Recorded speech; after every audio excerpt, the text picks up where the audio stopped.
سنیے، اگر آپ لوگ خود ہی بحث کریں گے تو یہ علماء کس لیے ہیں؟ آپ لوگوں نے شاید پہلی مرتبہ ایسی مجلس کی ہے، اس لیے آپ لوگوں کو بار بار ہمیں تنبیہ کرنی پڑ رہی ہے۔ مناظرے میں سارا کام علماء کرتے ہیں، عوام صرف بیٹھ کر کے سننے کا کام کرتے ہیں۔ آپ جیسے آپ لوگوں کے دل میں یہ بات آتی ہے کہ ہم بول دیں، تو ادھر اتنے علماء بیٹھے ہیں، ادھر بھی بیٹھے ہیں، سبھی اگر بولنے لگے پھر کیا حاصل ہوگا؟ اس لیے برائے مہربانی آپ لوگ آپس میں الجھیے نہیں۔ یہاں پر کوئی اور ایک آدمی جو بات کہتا ہے سب لوگ اسی کی طرف متوجہ ہو جاتے ہیں اور پھر آپس میں شور شروع کر دیتے ہیں۔ میرے بھائیوں، آپ لوگ بیٹھ جائیے۔ آپ لوگوں نے ایسا انتظام نہیں کیا کہ باہر بھگا، اس لیے ایسا مت کریے، ایسا نہیں انتظام ہوتا ہے۔ آپ لوگ بیٹھیے چپ چاپ اپنی جگہ پہ۔ اگر گفتگو کرنے کا یہ انداز ہے، باہر لوگ رہیں گے جب گیٹ نہیں لگا ہوا، آپ لوگ بیٹھ جائیے۔ آپ لوگ اگر شور مچائیں گے تو کوئی گفتگو نہیں ہو پائے گی۔ سنیے،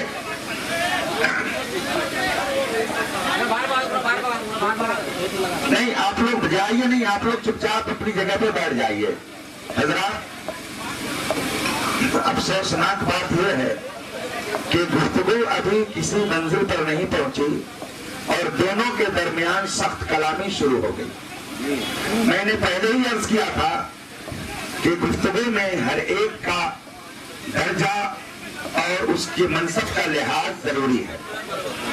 اہل علم کو اسی انداز سے گفتگو کرنی چاہیے۔ آپ سب لوگ یہاں پہ آئے ہوئے ہیں ایک بات سمجھنے کے لیے کتاب کے حوالے سے۔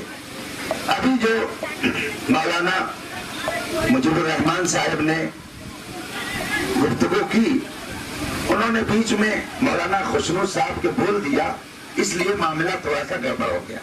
ان کو بولنا نہیں چاہیے تھا، ایک آدمی جو کہہ رہا تھا اس کو کہہ دیتے، بعد میں ان کو جتنا جواب دینا ہوتا وہ جواب دیتے۔ بہرحال ابھی جو گفتگو ہوئی ہے مولانا مجیب الرحمان صاحب کی، اس میں دو بات آئی ہے۔ ایک تو انہوں نے اپنی گفتگو میں کہا ہے کہ اس کتاب کے اندر ہمارے شیخ کو اور ہم لوگوں کو وہابی کہا گیا ہے، اور دوسری بات انہوں نے یہ کہی ہے کہ اس میں ہمارا بھی تذکرہ ہے اور ہم پر بھی یہ الزام ہے۔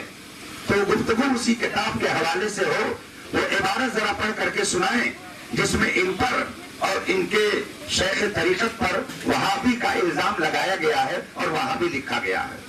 آپ لوگ کوئی بولیں گے نہیں برائے مہربانی، ورنہ ہم علماء سے دونوں طرف کے کہہ دیں گے کہ آپ لوگ خاموش ہو جائیے، آپ ہی لوگ بات کر لیجئے، پھر آگے کی گفتگو ہوگی۔ تو یہ پہلی بات اس میں یہ ثابت دکھا دیں، اس لیے کہ کتاب تو آپ لوگوں کے سامنے بھی ابھی آ رہی ہے، تو اس کتاب میں صفحہ کے ساتھ وہ دکھا دے کہ شیخ ابو سعید صاحب کو یا مولانا ضیاء الرحمان صاحب یا مولانا مجیب الرحمان صاحب کو لکھا گیا ہے اس میں کہ یہ وہابی ہیں۔ وہ صفحہ ذرا پڑھ کر کے سنا دیں، پھر اس کے بعد آگے کی گفتگو ہوگی، اور وہ بھی پورا حق رکھتے ہیں بات کرنے کا، اور ہم بھی ہر ایک کو 10 منٹ کا موقع ملے گا۔ تو اب وہ دو بات اپنی بتا دیں، اس کے بعد میں آگے کی گفتگو۔ برائے مہربانی آپ لوگ صرف سنیے، آپ لوگ بولنے کے لیے نہیں، آپ لوگ سننے کے لیے ہیں۔ اگر آپ ہی لوگوں کو بولنا ہوتا تو ان کو بلوانے کے لیے آپ نے بلایا کیوں؟ تو آپ لوگ سننے کے لیے ہیں، بولنے کے لیے علماء ہیں۔ اور میں دونوں فریق سے یہ گزارش کروں گا کہ جب ایک بولے تو دوسرا اپنے جذبے پر ذرا قابو رکھے۔ مناظرے کا اور گفتگو کا اصول قطعاً یہ نہیں ہے کہ اگر ایک فریق بول رہا ہو تو دوسرا اس میں کچھ بولے، کتنا ہی سخت کلام کیوں نہ ہو جائے، مگر دوسرے کو برداشت کرنے کا اصول ہے۔ اپنے موقع پر اپنے وقت میں وہ پوری بات کہے اور ہر بات کا وہ جواب دے۔ تو یہ دو بات وہ اپنی کتاب میں پڑھ کر کے سنائیں تاکہ ہم بھی اس کو کھول کر کے دیکھیں، اور پھر اس کے بعد میں آگے کی گفتگو ہوتی ہے۔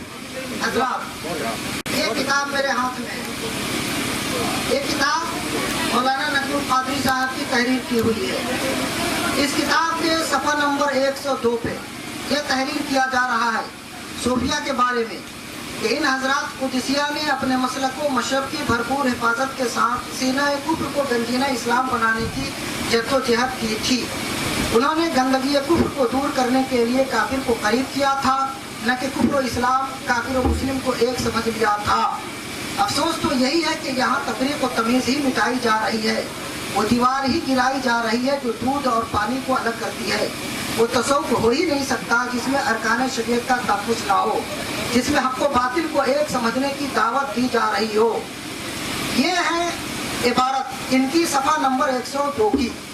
इसमें सूफिया के बारे में जो कहा गया कि उनके दरबार में हर तरह के लोग आते थे और सूफिया उनको सूफी मशरब पर रह करके इस्लाम से करीब करते थे, और ये बात सही है। अगर ऐसा ना होता तो हमारे आबा व अजदाद को इन्हीं सूफिया ने तो कलमा पढ़ाया था। अगर करीब न जाते तो कैसे हम लोग आज इस्लामी घराने में पैदा होते। ये बात अपनी जगह दुरुस्त है। लेकिन उसके बाद ये लिखते हैं कि काफिर को करीब किया था, न कि कुफ्र इस्लाम काफिर और मुस्लिम को एक समझ लिया था।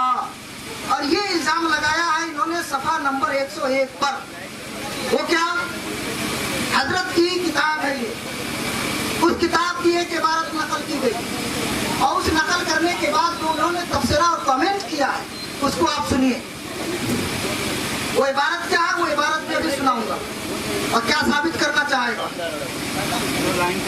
इबारत इन्होंने नकल की है, इनकी बारगाह में हिंदू मुस्लिम मोमिन काफिर सुन्नी शिया हनफी शाफी देवबंदी बरेलवी और अमीर फकीर आलिम जाहिल गोरे काले हर तरह के प्यासे आते हैं। हर सूफी के आते हैं, हर सूफी की बारगाह में हर तरह के लोग जाते हैं। और से जो पढ़ रहे हैं वो ये साबित कर रहे हैं कि इनकी किताब में इनको और इनके शेख को वहां भी कहा गया है। वो साबित कर रहे हैं, वो आप लोग सुनिए उसको और इबारत पढ़ के सुनाएं। जो इन्होंने हुक्म लगाया उसको भी देखें और जो हमारी इबारत है उसको भी आप गौर देखें और खुद फैसला कर हो जाएगा। ये इबारत इनकी बारगाह में हिंदू मुस्लिम मोमिन काफिर सुन्नी शिया हनफी शाफी देवबंदी बरेलवी और अमीर और फकीर आलिम जाहिल गोरे काले हर तरह के प्यासे आते हैं और हजरत सूफी मशरब पर अमल करते हुए बिला तफरीक सबको सैराब करते हैं। तो सूफी मशरब पर अमल करते हुए हजरत सबको सैराब करते हैं। ये इबारत इन्होंने नकल की और उस पर जो कमेंट किया वो हमने आपको सुनाया। अफसोस तो यही है कि यहाँ तफरीक और तमीज ही मिटाई जा रही है, यानी हिंदू मुस्लिम की तमीज मिटाई जा रही है। ये खुद कह रहे हैं इल्जाम नंबर 1 कि काफिर को करीब किया था, न कि कुफ्र इस्लाम काफिर और मुस्लिम को एक समझ लिया था। इस इबारत को नकल करने के बाद एक इल्जाम इन्होंने ये लगाया कि काफिर और मुस्लिम को एक समझा जा रहा है। नंबर 2, अफसोस तो यही है कि यहाँ तफरीक तमीज ही मिटाई जा रही है। नंबर 3, वो दीवार गिराई जा रही है जो दूध और पानी को अलग करती है। नंबर 4, वो तसव्वुफ हो ही नहीं सकता जिसमें अरकान शरीयत का तहफ़्फ़ुज़ ना हो। ये नंबर 5, जिसमें हक़ व बातिल को एक समझने की दावत दी जा रही हो। ये 5 इल्जामात इन्होंने लगाए और ये साबित करने की कोशिश की कि वहाँ हक़ व बातिल को एक बना दिया गया है और हिंदू मुस्लिम में कोई तमीज नहीं की जाती है। अब वो इबारत सुनिए जो इबारत असल किताब में है।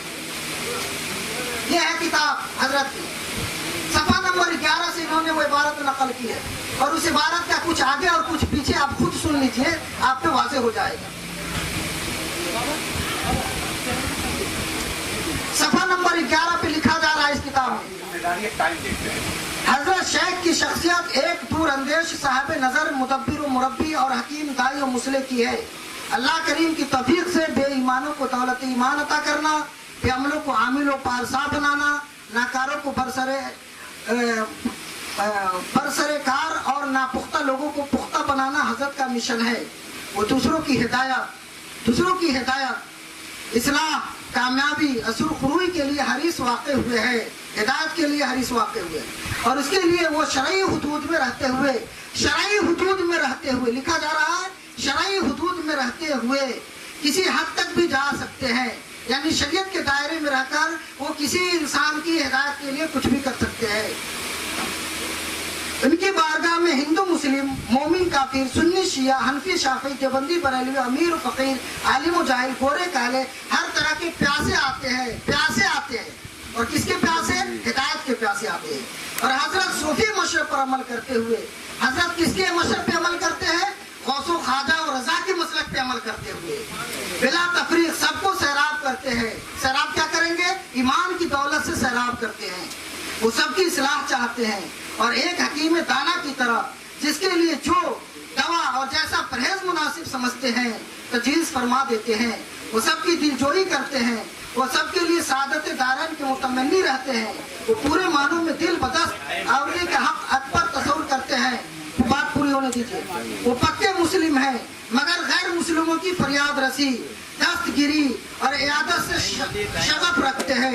पूरे सुन्नी हैं मगर सुन्नियों से मुंह नहीं, बात पूरी नहीं हुई, बात पूरी नहीं हुई, अभी भी तो टाइम है, बात पूरी नहीं हुई। दोबारा टाइम में बात पूरी। हजरत के दस्ते हक परस्पर अब तक सैकड़ों अफराद ईमान की दौलत से सरफराज हो चुके हैं।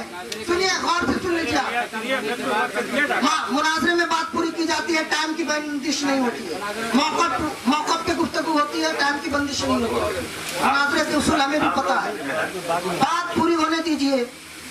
हजरत के दस्ते हक परस्पर अब तक सैकड़ों अफराद ईमान की दौलत से सरफराज हो चुके हैं और हजारों बदअमल गायब होकर सिरात मुस्तकीम से लग चुके हैं। ये बात है इस किताब में। उसको नकल करके इस किताब में जिस अंदाज से कमेंट किया गया है, तबसरा किया गया है, वो काफिर और मुस्लिम एक बनाने का जो इल्जाम लगाया गया है, वहाँ भी देवबंदी और सुन्नी देवबंदी को एक कहने का जो हुक्म लगाया गया है, उससे ये जाहिर होता है कि हजरत मुसलमान नहीं, सुन्नी नहीं, बल्कि वो वापी है और काफिर है। इस तरह का बड़ा इल्जाम इन्होंने अपनी किताब में लगाया है। अगर ये अपनी किताब में जो इल्जाम लगाया है अगर वो साबित करते हैं तो ठीक, वरना फतावा रज़विया की रोशनी में आला हजरत ने जो ऐसे लोगों के लिए हुक्म दिया है, उस हुक्म के लिए तैयार है।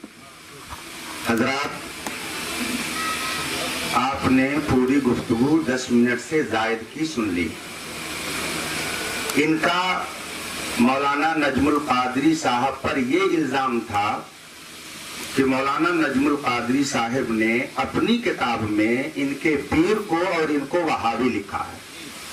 मैंने इनसे कहा था कि आप वो सफा वो सतर पढ़ करके सुनाइए जिसमें आपका नाम लेकर, मौलाना ज़ियाउर रहमान का नाम लेकर, उनके पीर साहब का नाम लेकर वहाबी कहा गया हो। यह इबारत इन्होंने 15 मिनट ले लिया मगर नहीं सुनाई। अब फिर मैं इनसे ज्यादा वक्त न लेकर मैं इन्हीं को वक्त दे रहा हूँ। इनसे मैं कहता हूँ, चूंकि मामला तस्वीर का है, यहाँ पर ऐसा नहीं है कि हम और आप लड़ने के लिए आए। भाई क्या लड़ाई हो, वो दोनों हजरात मेरे शागिर्द हैं जो गुफ्तगू कर रहे हैं, इसलिए मैं तो कुछ नहीं कह सकता। भाई मैं तो समझाने की बात करूंगा। तो अगर बाहर बैठे तो बैठने दीजिए, क्यों उनको डिस्टर्ब कर रहे हैं? तो जहाँ उनको बैठने दीजिए, बैठे रहिए अपनी जगह पर, क्या फर्क पड़ता है ना, बस डिस्टर्ब ना करें। तो हजरात मेरी तरफ तवज्जो फरमाएं। मैं फिर इनसे गुफ्तगू बहुत ज्यादा उसूल मुनाजरा की रोशनी में, अगर जुमला आधा भी निकला हो और बात न पूरी हुई हो और वक्त खत्म हो गया हो, तो हर फरीक को लाजिम है कि उसी पर अपनी बात खत्म कर दे। अगर उससे वो आगे बढ़ता है और वो बेजा वक्त लेता है तो ये उसूल मुनाजरा के खिलाफ है। बहरहाल फिर मैं इनसे दोबारा मुतालबा करता हूँ ताकि मैं मौलाना नजमुल कादरी साहब से पूछूं, मैं यहाँ बैठा हुआ हूँ, उनसे पूछूंगा कि आपने जो ये लिखा है आपने इसकी कुछ दलील दी है कि नहीं। तो वो किताब सामने है, आप लोग भी चाह रहे हैं कि उसी किताब पर गुफ्तगू हो। और मौलाना मुजीबुर रहमान साहब ने सबके सामने ये बात कही है कि हमारे शेख को यानी पीर साहब को और हमको मौलाना ज़ियाउर रहमान को इसमें वहाबी कहा गया है। तो वो इबारत पढ़ करके सुनाएं। इतनी सारी इबारतों से कहीं एक लफ्ज उसमें नहीं आया कि जिसमें ये लिखा हो कि ज़ियाउर रहमान, मुजीबुर रहमान और उनके पीर वहाबी हैं। और सारी बातें, इल्जाम आप पढ़िए, वो एक अलग बात हुई, उसका जवाब वो देंगे, इल्जाम नंबर 1, इल्जाम नंबर 2। लेकिन आपने जो चैलेंज किया है, दावा किया है, वो इसी बात पर कि हम पर वहाबी होने का इल्जाम लगाया गया इस किताब में और हम आए हुए हैं बहस करने के लिए, हम खुद असील हैं। तो उस किताब में जो सफा हो, मैं भी खोल करके बैठा हूँ, ये पढ़ रहे थे, मगर मुझे ये इसमें न इनका उस सफे पर कहीं नाम नजर आया और ना ही मौलाना ज़ियाउर रहमान का नाम नजर आया, ना ये इसमें मुझको मिला।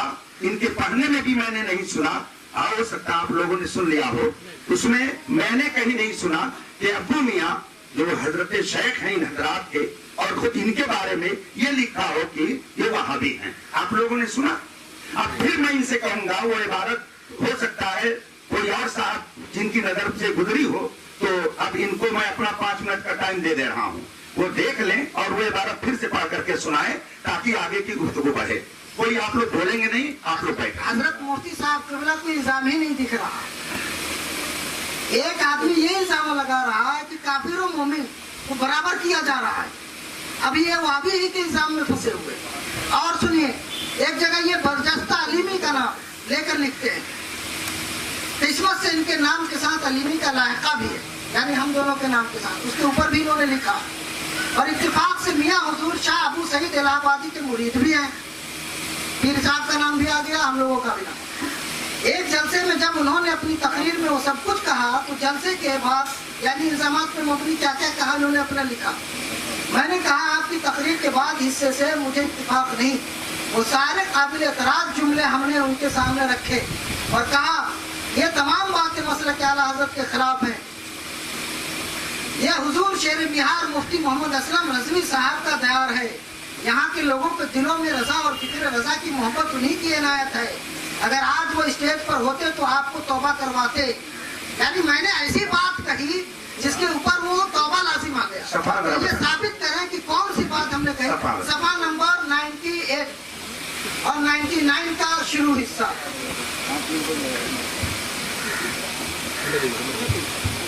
और इसी सफा में 99 में इन्होंने एक जगह लिखा, आप उनसे इख्तिलाफ करके अपना रिश्ता बदअकीदों से मत जोड़िए। अभी आप नौजवान आलिम हैं, आला हज़रत से जुड़े रहिए। ये सब इल्जामात है, यानी हम लोग बदअकीदों से रिश्ता जोड़ रहे हैं और हम तौबा के लायक हो गए हैं। ये साबित करें कि कौन सा जुर्म हमने किया कि हमने काफिर और मुस्लिम को एक कर दिया और हमने मसलक आला हज़रत से बगावत की और हमारे ऊपर तौबा लाजिम है। इसके बाद भी हज़रत मुफ्ती मोहम्मद अख्तर हुसैन अलीमी साहब को नहीं समझ में आता है तो एक बार वो और पढ़ ले बगौर।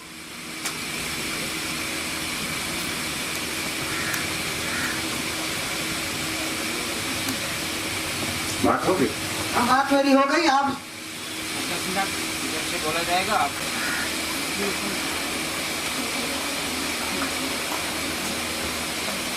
अगर कोई ये कहता है कि ये सुन्नी से भी मिलता है, वहाबी से भी मिलता है, फलां से मिलता है, फलां से मिलता है, शिया से मिलता है, सुन्नी से इनकी नमाज जनाजा, उनकी नमाज जनाजा, ये एक अलग इल्जाम हुआ। ये एक अलग इल्जाम हुआ, ये एक अलग बात हुई। और किसी को कहता है कि ये वहाबी है, ये एक अलग इल्जाम हुआ। दोनों में फर्क है। इन्होंने, मैं इसलिए बोल पड़ा, ये तो मौलाना खुशनू साहब का मनसब था, ये गुफ्तगू उनसे करेंगे, तो मैं चूंकि गुफ्तगू दूसरे रुख पे जा रही थी, इसलिए मैंने ये बात कह दी। उनको हक है कि वो मुझे कहें कि उनको नजर नहीं आता। अल्हम्दुलिल्लाह मुझे तो इतना नजर आता है। मैंने ये कहा कि एक बार और पढ़ ले, जुमले में बहुत फर्क होता है, जुमले में फर्क बहुत होता है। जिसकी जबान में खुजली हो जाती है वो बोलता जाता है। शोर जब कम होता है तो आवाज ज्यादा निकलती है, जब शोर कम होता है तो शोर ज्यादा होता है। मैं जब ये कह चुका हूँ तो इसलिए बीच में नहीं बोलना चाहिए। हमारा, अब वो हमको कुछ भी कहे, उनको हक है, इसलिए कि हो सकता है तसव्वुफ की तालीम में ये भी हो कि उस्ताद का एहतराम न किया जाए, हो सकता है ये भी हो कि उस्ताद से सलाम नहीं दिया जाए, हो सकता है ऐसा भी हो। चलिए ठीक है, कोई बात नहीं है, लेकिन चलिए खैर वो बोल रहे हैं। लेकिन वहाबी एक अलग मजहब है, कादियानी अलग एक मजहब है, देवबंदी अलग एक मजहब है। अगर आपने किसी को वहाबी कहा तो उसका मतलब और होगा, किसी को आपने कादियानी कहा तो उसका मतलब और होगा। और अगर किसी को आपने कहा कि तुम्हारे यहाँ तुम सबसे मिलते जुलते हो, तुम्हारे यहाँ सुन्नी भी आते हैं, वहाबी भी आते हैं, शिया भी आते हैं, कादियानी भी आते हैं, ये भी आते हैं, वो भी आते हैं, तो इसका मतलब ये आप अपनी तरफ से तो निकाल सकते हैं कि उसने हमको वहाबी कह दिया, लेकिन शरीयत की तराजू पर इसको वहाबी या कादियानी का लफ्ज नहीं दिया जाएगा। इन्होंने दावा किया है कि वहाबी किसको कहते हैं, हमको वहाबी और हमारे शेख को वहाबी लिखा है, ये इनको तो साबित करना होगा, और अभी तक दोनों मरतबा के वक्त में ये बात इन्होंने अपनी किताब में कहीं नहीं दिखाई। फिर मेरा मुतालबा है वो इस बात को दिखाएं, और अगर ना दिखाएं, मैं ये नहीं कहूंगा कि वो फौरन तौबा करें, इसलिए कि मेहनत करनी चाहिए, कोशिश करनी चाहिए। हो सकता है उसमें कहीं उन्होंने ये लिखा हो, तो अब जो है ये वो इबारत पढ़ करके फिर सुनाएं जिसमें शेख अबू सईद साहब को या मौलाना ज़ियाउर रहमान साहब को या मौलाना मुजीबुर रहमान साहब को वहाबी लिखा गया हो, इसलिए कि उन्होंने अपनी गुफ्तगू जिस अंदाज से शुरू की है उसमें उनका यही कहना है कि हम पे ऊपर इन्होंने ये इल्जाम लगाया है इस किताब के अंदर। तो उसी किताब में ये दिखाएं कि कहाँ वो लिखा, वो सफा फिर मैं देख लूं। और चश्मा तो खैर मुझको लगने लगा इसलिए कि 40 से ऊपर का हो गया हूं, तो अब चश्मा तो लगेगा ही, लेकिन फिर दोबारा लगा करके वो पढ़ें और मैं सुनूं और अपनी किताब में मिलाऊं जो मेरे पास है, वो इबारत दिखाएं। और अगर बिल फर्ज मैं मौलाना नजमुल कादिर, चूंकि मैं ऐसा नहीं कि आप लोगों को गैर समझ रहा हूं, हम सब अहले सुन्नत के लोग हैं, ये तो इत्तेफाक है कि ऐसी सूरत पैदा हो गई है। अगर लिखा है तो फिर मौलाना नजमुल कादिर साहब भी बैठे हुए हैं, उनसे कहूंगा कि वो तलाश लें उन्होंने कहाँ लिखा है। मौलाना मुजीबुर रहमान साहब को, मौलाना ज़ियाउर रहमान साहब को और हजरत शेख अबू सईद साहब को इस किताब में किस सफ़े पर इन्होंने लिखा है कि ये वहाबी हैं। दो अलग अलग बातें आप समझ लीजिए। एक आदमी वो है जिसके बारे में किसी का दावा है कि ये सुन्नी के यहाँ भी जाता है, वहाबी के यहाँ भी जाता है, शिया के यहाँ भी जाता है, सुन्नी की नमाज जनाजा पढ़ता है, शिया की पढ़ता है। एक दावा ये हुआ, और दूसरा दावा ये कि ये वहाबी है। दोनों में फर्क और जमीन और आसमान का फर्क है, आप भी समझ रहे हैं। तो उसमें जितनी इबारतें आपने पेश की हैं, सब इबारतों से यही साबित हुआ कि वो शिया, सुन्नी, वहाबी, देवबंदी सब उनके यहाँ आते हैं या जो भी होता है, यही साबित हुआ है। कोई एक इबारत उसमें अभी तक इन्होंने नहीं पढ़ी कि जिसमें ये लिखा हो कि फला फला वहाबी हैं। तो अब मैं फिर उनको ये वक्त दे रहा हूँ तीसरी मर्तबा, क्योंकि बहुत सारे मामलात में 3 का एतबार होता है। इस तीसरी मर्तबा के बाद फिर आगे क्या होगा वो मौलाना खुशनूर साहब के जरिया, या अगर वो इजाजत देंगे और आप लोग मेरी बात सुनने के लिए तैयार होंगे तो इंशाअल्लाह अर्ज करूंगा।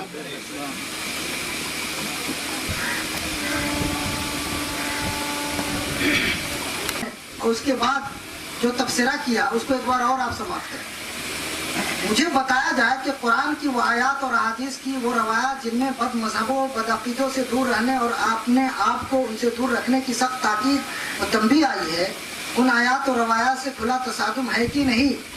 ये पूछा जा रहा है खानका वालों के बारे में कि ये तसादुम है कि नहीं।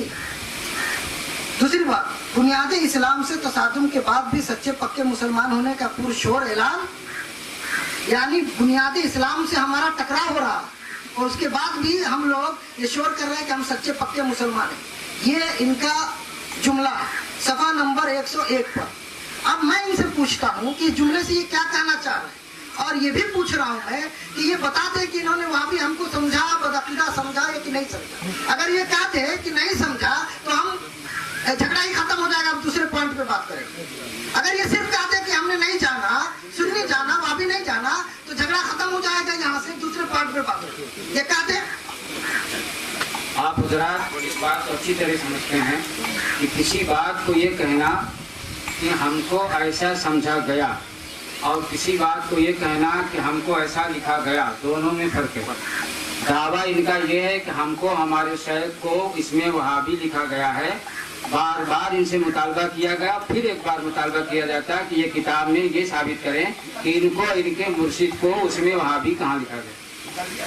लफ्जी झगड़े में नहीं, हमने कहा कि अगर इन्होंने नहीं लिखा तो ये कहते कि हमने नहीं लिखा और हम आपको वहाबी देवबंदी नहीं जानते, सुन्नी जानते, इतना कहते बात खत्म हो जाएगी, हम लोग आपस में मिल जाएंगे, झगड़ा खत्म होना चाहिए ना। हम इसीलिए बैठे हैं ना। ये कहते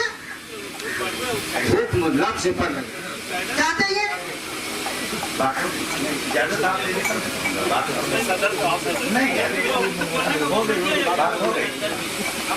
बिस्मिल्लाहिर्रहमानिर्रहीम। 3 मरतबा की गुफ्तगू के बाद ये मौलाना नजमुल कादरी साहब पर लगाए गए इल्जाम को साबित न कर सके। ये बात वाज़ेह हुई कि नहीं हुई? नहीं वाज़ेह हुई। कैसे वाज़ेह? आपने ये दावा किया है कि हमको हमारे शेख को वहाबी कहा गया, इल्जाम वहाबी का लगाया गया। बहुत सारी बातें लिखी गई, लेकिन अभी तक 3 दफा में वो ये नहीं दिखा सके कि इस किताब में इनको और इनके शेख को वहाबी लिखा गया। इसका मतलब यह है कि ये बरसरे स्टेज किस्म बयानी और झूठ से काम ले रहे हैं और इन्होंने मौलाना नजमुल कादरी साहब पर वहाबियत, इनके ऊपर वहाबियत का इल्जाम लगाने का इल्जाम लगाया। ये गोया मौलाना नजमुल कादरी साहब पर ये इल्जाम लगा रहे हैं कि मौलाना नजमुल कादरी साहब हमको वहाबी कह रहे हैं, हालांकि मौलाना नजमुल कादरी साहब ने उनको वहाबी उस किताब में नहीं लिखा। बात उस किताब ही पर होगी। किताब में अभी 3 दफा में वो न दिखा सके। इसका मतलब बिल्कुल वाज़ेह है कि इन्होंने जज्बात में आकर के अपनी जबान से ये कह दिया, लेकिन किताब का इन्होंने सही मुताला नहीं किया था। और जब कोई शख्स किसी पर गलत इल्जाम लगा दे तो ऐसी सूरत में कुरान और हदीस के फरमान के मुताबिक, आप लोगों ने बारहा सुना होगा, ये इहयाउल उलूम सामने किताब रखी है, अल्लामा हुज्जतुल इस्लाम इमाम गज़ाली रहमतुल्लाह ताला अलैह ने इसमें तहरीर फरमाया है कि किसी मुसलमान की तरफ गुनाहे कबीरा की निस्बत भी बगैर तहकीक के नहीं की जा सकती है। इन्होंने बगैर तहकीक के मौलाना नजमुल कादरी साहब की तरफ एक बहुत बड़े इल्जाम की निस्बत लगा दी है और जाहिर सी बात है कि इस निस्बत लगाने की बुनियाद पर अब इनके ऊपर लाजिम है कि वो ये कहें कि मैंने किताब में देखा नहीं था और मैंने ऐसे ही इसका अपनी जबान से इजहार कर दिया है और ये गलत है। अब दूसरा कोई इल्जाम मौलाना नजमुल कादरी साहब ने लगाया हो उसको तो वो साबित करें और वो बात अलग हुई, लेकिन जो इल्जाम दावा करके वो पेश कर रहे हैं वो तीनों मर्तबा में नहीं साबित कर सके। इसलिए अब फिर मैं उनसे कहूंगा कि या तो उस किताब में दिखाएं या इस इल्जाम से वो अपनी बरा जाहिर करें और फिर कुरान और हदीस की रोशनी में जो हुक्म है उस पर अमल किया जाए। मैं अर्ज करूंगा कि इस किताब में भी दिखाया जा चुका है कि उन्होंने कहा कि बदअकीदों से रिश्ता जोड़ना, तो ये बदअकीदे कौन हैं और बुनियाद इस्लाम से तसादुम का क्या मतलब है, इन सबको वाज़ेह किया जाए। और वहाबी किसे कहते हैं इसको वाज़ेह किया जाए। सिर्फ लफ्जी बहस में उलझाने की ज़रूरत नहीं है, माना पर गुफ्तगू होती है, लफ्जी बहस में उलझाया न जाए। पूरी किताब जो है इसी पर मबनी है। उन्होंने जगह जगह बात कही है कि बुनियाद इस्लाम से तसादुम है, बदअकीदों से रिश्ता जोड़ना है, तो बदअकीदों से रिश्ता जोड़ने का मतलब क्या होता है और बुनियाद इस्लाम से तसादुम का मतलब क्या होता है, बुनियाद इस्लाम से वहाबी मुतसादिम हैं या नहीं हैं, इस पर जो है गुफ्तगू की जाए। बताया गया इसमें बुनियादी इस्लाम से तसादुम को साबित करने की कोशिश की गई इसमें, और आयात और रवायात से खुला तसादुम है ये साबित किया गया इसमें। इन चीजों का क्या मतलब होता है, बदअकीदा किसको कहते हैं, बदअकीदों से रिश्ता जोड़ने वाले पे क्या हुक्म होता है, और अगर कोई रिश्ता न जोड़ता हो और उसके ऊपर कोई हुक्म लगाता हो तो उसके ऊपर क्या हुक्म शरा होगा, ये मुफ्ती साहब किबला बताएं। और एक चीज और, यहाँ जो इख्तलाफ हुआ है वो यही कहकर हुआ है कि ये लोग वाबी है और ये लोग वाबी बन के घुस जाते हैं, सुन्नी बन के घुस जाते हैं और वाबी बनाते हैं। और यहाँ जो लोग इमाम साहब के चाहने वाले हैं उनको वाबी होने का, सुलकुल्ली होने का ताना भी दिया जा रहा है। क्या ये बात सच्ची है कि नहीं? और इसीलिए आज ये नौबत आई है कि यहाँ बहस का मुनाजरा का स्टेज लगाया गया है। तो ये आया है और हर आदमी जानता है कि क्या इल्जाम इमाम साहब पे लगा है और इमाम साहब के पीर साहब पे लगा है। लिहाजा उसको ये साबित करें या ये कहे कि हमने जो इल्जाम लगाया वो गलत है और मैं तौबा करता हूँ और अल्लाह और रसूल के लिए आपको अपने सामने मैं सुनने कहता हूँ और अपना भाई जानता हूँ, और आपस में जो तफरका किया है इससे भी वो तौबा करे। उसके बाद इन्होंने जो इस किताब में हदीस रसूल के खिलाफ गुफ्तगू की है और दूसरी गुफ्तगू की है उस पर गुफ्तगू होगी, लेकिन पहले एक पॉइंट पे गुफ्तगू साफ सुथरी आ जाए। बिस्मिल्लाहिर्रहमानिर्रहीम।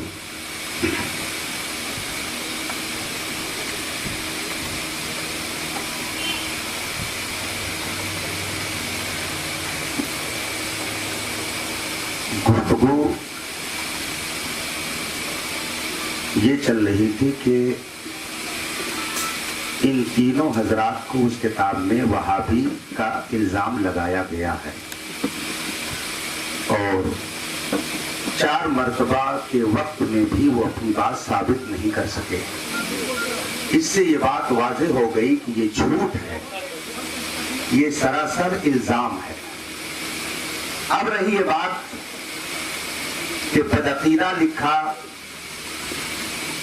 اور اسلامی بنیادوں سے متصادم لکھا، تو اب اگر درسگاہ میں بیٹھ کر کے سمجھانے کا وقت ہوتا تو میں تفصیل سے سمجھاتا کہ بدعقیدہ وہابی بھی ہو سکتا ہے، شیعہ بھی ہو سکتا ہے، قادیانی بھی ہو سکتا ہے، تو بدعقیدے میں سب شامل ہیں. اگر آپ نے کسی کے بارے میں سن لیا کہ یہ حضرت سیدنا امیر معاویہ رضی اللہ تعالیٰ عنہ کی شان میں گستاخی کرتا ہے تو اس کو آپ کہیں گے کہ یہ بدعقیدہ ہے، لیکن کیا اس کے اوپر فوراً وہابی ہونے کا حکم لگتا ہے؟ لیکن آپ کہتے ہیں کہ یہ بدعقیدہ ہے. ایک شخص ایسا ہے کہ جو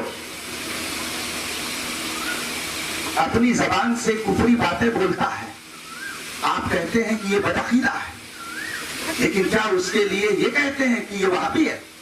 تو بدعقیدہ کا لفظ ایک عام لفظ ہے جس میں جو بھی اہل سنت و جماعت اور اسلام کے عقیدے کے خلاف کوئی بات کہے اس کے لیے بول دیا جاتا ہے کہ یہ بدعقیدہ ہے. تو آپ نے اگر یہ دعویٰ کیا ہوتا کہ اس کتاب میں ہمیں بدعقیدہ لکھا گیا ہے تو گفتگو اس اعتبار سے ہوتی. ہر وہابی بدعقیدہ ہوتا ہے لیکن ہر بدعقیدہ وہابی نہیں ہوتا. دونوں میں عام خاص مطلق کی نسبت ہے. یہ لفظی بحث نہیں ہے. وہابی ایک فرقہ ہے، یہاں لفظی بحث نہیں ہو رہی ہے، سب علمی بحث ہو رہی ہے. ہر وہابی بدعقیدہ ہے لیکن ہر بدعقیدہ وہابی ہو سکتا ہے. وہ بدعقیدہ ہو لیکن قادیانی ہو، بدعقیدہ ہو شیعہ ہو، بدعقیدہ ہو دیوبندی ہو، بدعقیدہ ہو بہائی ہو، بدعقیدہ ہو مہدوی ہو، بدعقیدہ ہو جبریہ ہو، بدعقیدہ ہو قدریہ ہو، بدعقیدہ ہو مرجیہ ہو، بدعقیدہ ہو معتزلہ ہو. یہ سب بدعقیدہ میں آتے ہیں. اس میں سے ایک شاخ ہے وہابی.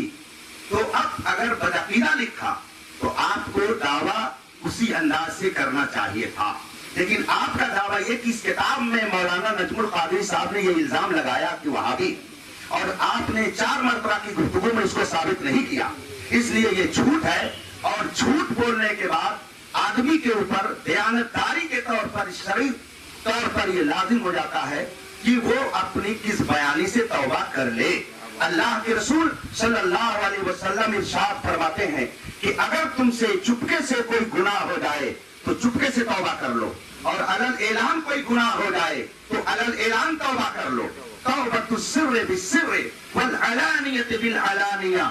چپکے سے گناہ کیا تو چپکے سے توبہ کر لو تاکہ کوئی جاننے نہ پائے، اور اگر علل اعلان کوئی گناہ کیا ہے تو علل اعلان توبہ کر لو. انہوں نے اتنی بڑی مجلس میں اس کتاب کے اندر یہ بتایا کہ یہ لکھا ہے، حالانکہ ابھی تک وہ دکھا نہیں سکے.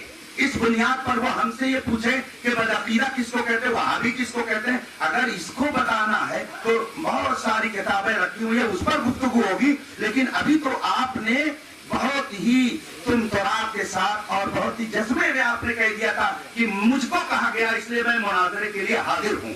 اور کیا کہا گیا؟ وہابی. اور آپ اپنی کتاب میں جو آپ کے ہاتھ میں ہے اس میں وہ آپ دکھا نہیں پا رہے ہیں. اس لیے آپ کے اوپر یہ اخلاقی طور پر اور شرعی طور پر لازم ہے کہ پہلے آپ اس غلط بیانی سے توبہ کریں اور جو الزام لگایا ہے اس الزام سے توبہ کریں. اس کے بعد میں پھر اگر آپ کہیں گے کہ ہم پر یہ بھی الزام ہے تو اس کا جواب دینا یہ دوسرے فریق کی ذمہ داری ہوگی.